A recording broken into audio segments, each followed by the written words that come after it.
Olá, amigos do Arquivo Estranho. Sou Paulo Ricardo Paes e estou aqui com mais um relato para vocês. Está relatado no livro Encontros Humanoides de 1930 a 1949, Os Outros Entre Nós, por Albert Rosales.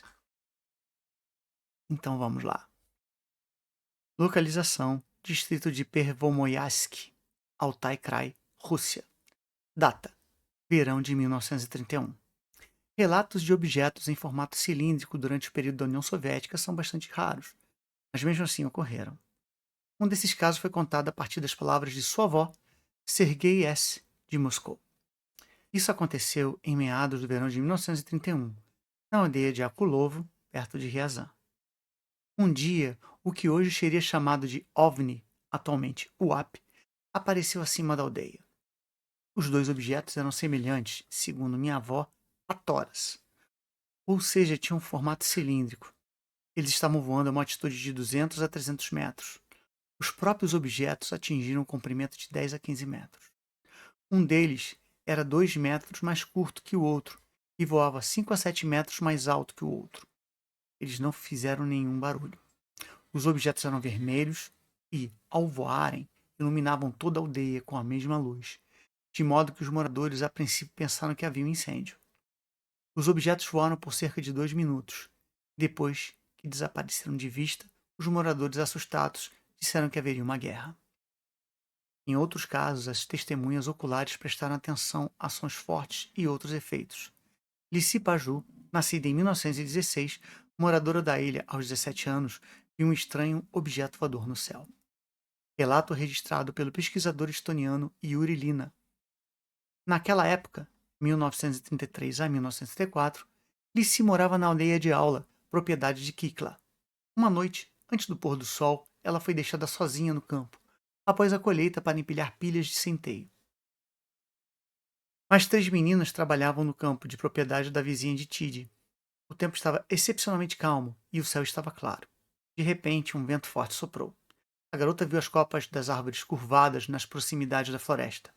Da direção da aldeia de Salver, ouviu-se um barulho e um rugido estranho, que se aproximavam cada vez mais.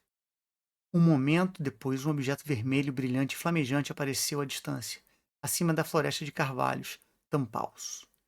Parecia um oblongo, com aproximadamente 15 metros de comprimento e 1,5 metros de espessura.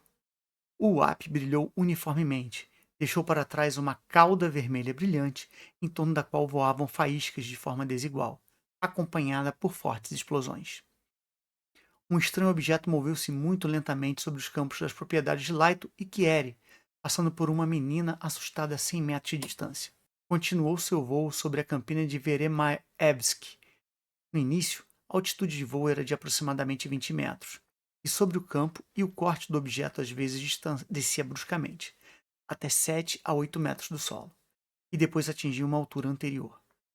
O movimento do UAP foi acompanhado por um vento forte e algum som estranho e imutável. Algo zumbiu, assobiou, tocou, borbulhou, trovejou e estalou como um fogo ardente.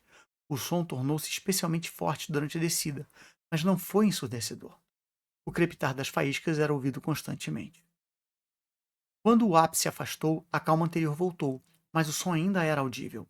Depois de voar cerca de 2,5 km, de repente mergulhou na densa floresta de Canialas e com um rugido alto. Um brilho vermelho brilhante subiu acima das copas das árvores, como se fosse um incêndio, e tudo ficou em silêncio. No início de 1984, a Comissão sobre Fenômenos Anômalos do Ambiente Natural, CAE, foi criada na União Soviética, no âmbito do Conselho de Sociedades Científicas e Técnicas da União. Assim que o endereço dessa comissão apareceu na mídia, um fluxo interminável de cartas foi enviadas ao CAIA pelo KMET, o Instituto Astronômico de Estado. São cartas sobre uma variedade de observações de testemunhos oculares, principalmente sobre o que elas próprias interpretaram como um fenômeno anômalo. Se você, gente estranha, tem mais algum relato bizarro, esquisito, surpreendente e quer que seja lido aqui no Arquivo Estranho, mande para nós para e-mail contato@arquivoestranho.com. Muito obrigado e até mais. Seguimos com a nossa série. Ninguém deve se desesperar da sua própria salvação.